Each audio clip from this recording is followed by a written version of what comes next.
Shalom peuple de Dieu, shalom, na pesi bino mbote na kombo na Yesu bisika nyonso bokutami, tika nzamba lola apambola bino.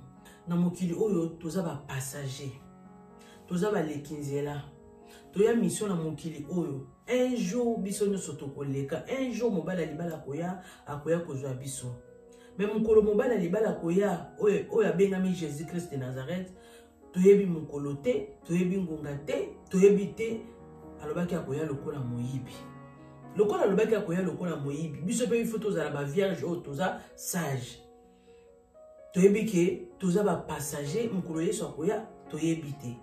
Tozala kaka prêt à tout moment.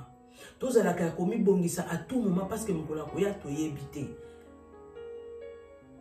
Malgré toko bala, malgré toko bota, malgré toko somba, malgré toko tonga, malgré toko sala ba voyage, malgré toko sepela na mokili oyo nzamba pesi biso, malgré toko lia, malgré toko mela, toyebaka ngo ke toza ba passager.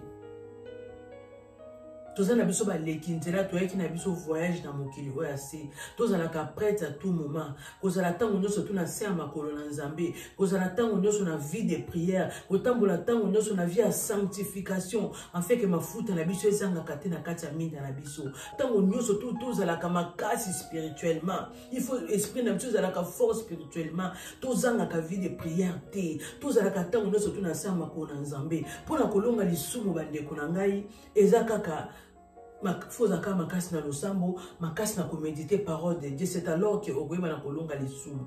Ceux qui négligent na parole de kotanga makomi na Nzambe, ceux qui négligent vie de prière, okobana koboma minda na yo ebanda kosila mafuta malembe ti mokolo Yesu akoya kobimela biso, toyebi mokolo te, toyebi ngonga te, akoya kokuta mafuta na minda na yo ezali te, moye pe okota eza te. Ndenge alobaki na ba vierge oyo bazalaki folle, ayebisi bango retirez-vous de moi, car je ne vous ai jamais connu. Abi na yebi binote. Na yebi binote. Aboya ki ko recevoir ba vierge o bazala ki folle parce que ba yeba ki te ko bomba mafuta na bango kati na minda na bango. Ba silisa ki mafuta na bango ba bosana ki ba lobaki Yesu ngo banda to banda kozela. Ayaka na ete ezalaka Jésus revient bientôt. Jésus revient bientôt. Jésus revient bientôt. To lembi pe kozela Yesu ngona ko lemba wana ba memami na bango na distraction, ba memami na bango na loyenge, ba bosana na bango ki basambelaka, ba bosani ke ba jenaka, ba bosani ke il faut mwinda molimo santé pelaka tango nyonso, il faut que bonde la katango nyonso po ozala spirituellement fort. Pour sans la prière trop ko cannabis lo komo côté. Sans la prière minda na biso kozala ya ko pelate. To banda ko tête ko boma minda na biso malé ceux qui vivent des prières les amuke minda na biso pe banda ko boma malé ti mafuta e banda ko sila malé ti o mona minda e boma biso mafuta sili moye minda e pela lisuté. To senga ka molimo santa sunga biso vraiment to zala ba vierge oyo bazala ki sage. To yeba ki malgré to zana mokili oyo kobala eza mabete, kobota eza mabete, kolia eza mabete, komela eza mabete, kosepela eza mabete, kobalisa eza mabete, kovoyager eza mabete, mais na nyonso tokoki kosala toyeba yango un jour Jésus Christ de Nazareth aoya kozwa mwasi na ye ya libala. Un jour tokoleka na tribunal ya Nzambe. Un jour tokotika mokili oyo. Un jour Yesu akobimela biso lokola moyibi, toyebi mokolo te, toyebi ngonga te. Ndenge abimelaki ba die vierge oyo na katikati ya butu basatandaki te ki akoya parce que banda babanda kozela mobali ya libala ayaka te. Ba vierge oyo bazalaki sage, babombaki ka minda na bango ya kopela, babanda kotambola ka na vie ya sanctification, babanda kotambola ka na vie de prière, yango pe minda na bango moye mafuta esila ezalaki te. Mais oyo bazalaki folle. Ba vierge bazaki folle. Ba monaki ya Yesu ngo banda to banda kozela aumela ayaka te to lembi kozela. Ba memaki na distraction, ba bosanaki ko sambela, ba bosanaki ko gêner, ba bosanaki il faut mafuta ezela katango nyonso na minda na bango, yo eza vie de prière, yo eza vie lo sambo, yo eza vie ba jeûne, yo eza vie ba sacrifice, ba bosanaki ba coach na mona loinga mokili. Tango Yesu aye aye kokuta bango minda esi ekufa oyo eza vie de prière, aye kokuta bango vie ya sanctification eza lisusu te parce que bayaki na bango kozela mobali ya libala aumelaki. C'est alors yaki ko arrivé ke ba kota na bokonzi ya likolo te, barataki enlèvement mobali ya libala azwaki ba vierge oyo bazalaki sage bangonde bakendaki na fête na yango pe biso to benga mibala na nzambe tozala vraiment prudent tozala mokili ya masumu to se laisser emporter na nyonso te to tambola na vie ya sanctification to sala vraiment butu na moi oyo ekosepelisa nzambe butu na moi salaka oyo ekosepelisa nzambe salaka bila tous les jours ya vie na yo ndenge nini ozotambwisa bomoi na yo na se na moi oyo eske nde nazotambolisa bomoi na nga sera que nzambe azosepela nango eske makambo oyo nazosala sera que nzambe azosepela nango eske oyo nasalaka soki lelo yesu aye nakokota lola to nakotikala eske lelo soki yesu aye nakorata enlèvement ou nakomata point d'interrogation salaka bila ya vie na yo toza bapassager biso nyonso tokoleka na tribunal na nzambe biso nyonso tokotika mokili oyo mutu moko to akotika l'éternel na mokili oyo yango bible ezoyebisa biso oyo akolinga mokili oyo na makambo nango akokoma ennemi ya nzambe toza na mokili oyo me tozala oyo ya mokili te kolinga te elobi okoma ennemi ya nzambe kolinga te lobi orate enlèvement mpona bisonga mokili oyo na makambo nango ekoleka me oyo ekoleka te c'est la parole de Dieu. Oye koleka te za liloba na nzambe. Oye koleka te za liloba na nzambe. To pelisa mwinda na biso na vie de prière. To tiaka mafuta mikolo nyonso abomo na biso na vie ya losambo. To tiaka mafuta mikolo nyonso na minda na biso kufa te zanga mafuta te. To zala tango nyonso na vie de prière. To zala tango nyonso to na vie ba jeûne. To zala tango nyonso na vie ya sanctification. Soko ozo bondela mingi, ozo tanga makomi mingi, ozo jeûner mingi. C'est alors que omona makambo soko ka kotika te malembe molimo santo bando sunga yo omona oko banda kotika ba mabe musu banda ko kotika te à cause ya kotanga parole de Dieu et ça à cause ya vie de prière ya monde elongi sanga biso na masumu na ba tentation parce que na makasi na biso moko tokokoka te parce que Bible de Dieu la chair est faible mais l'esprit est bien disposé. Donc to lesa kamolimo sans tout temps on vie de prière to tchaka minda temps on na mafuta na biso parce que to yebi mokolo te to yebi ngonga te yesu sala ka nyos eloko moko te nzamba sala ka ça qui a révélé na basali na ye nzamba sala ke eloko moko te ça qui a révélé na bana na ye. Jésus-Christ de Nazareth revient bientôt. Kalate tozoleka na ba tribulation moko makasi yoleka na mokili oyo peut-être ongana otokoka te. Nzale yokota makasi na mokili oyo nzale koya makasi tokota na nzala tokota na chasseresse kalate tokomona pena ba signe oyo tozomona kutu lelo eza mokie tokomona ba tremblement de terre kalate tokomona nzala penze kokota na mokili oyo nzala penze kokota na mokili oyo kalate bilembo nyonso o Jésus-Christ de Nazareth alobaki azo révéler ngo déjà na basali na ye et puis pe tozomona yango na miso. Au Apocalypse, le baki a moto comme komona lelo.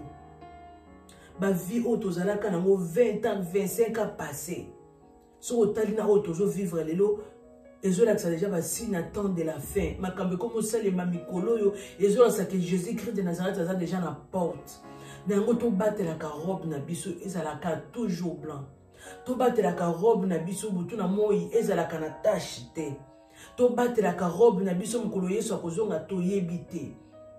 To lia, to mela, to bala, to bota, to sepela, mais to zalaka na se na makolo na nzambe, to tika nzambe te, to landa bisonga mokilo na makambo na mote parce que ekoleka. Yesu akoyela biso lokola moyibi. Yesu akoyela lokola moyibi to yebi mokolo te, to yebi ngonga te.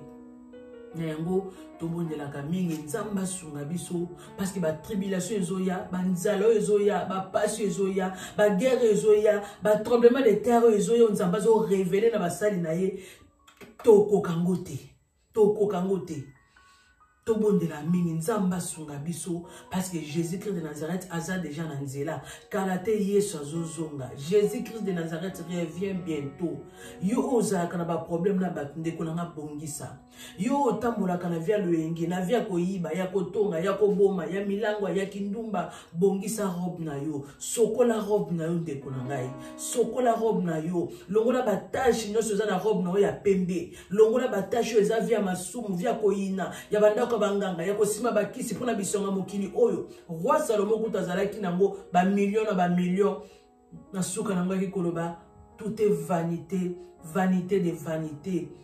bongo ngai na yo ata osombi bajet privé okosimba kisi mpo osomba jet privé okosimba kisi mpo mokili emona yo oyo influencer monde. Mais souviens-toi butu na moi, même si nakoza na budget privé, même si nakosala o nakosala esika nini o nakopase éternité nanga yango nde leki nyonso nakopase éternité nanga wapi nakoye ko influencer mokili eza nango mabete na simba kisi po mokili sentir yemo nanga na prouver mokili eza nango mabete c'est no yo.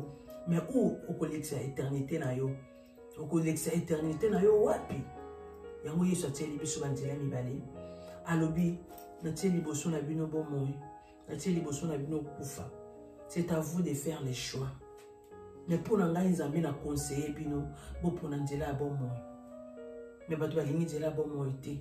Bato balingi vie appréciée, balingi courte vie, balingi bisenga mokili. Mais nzela oyo ememaka na lobiko, nzela oyo epesaka bomoi, nzela oyo ememaka biso na royaume des cieux, nzela oyo esalaka ke tomona bokonza likolo, tomona nzambe oyo tondimela sanke, tomona na miso.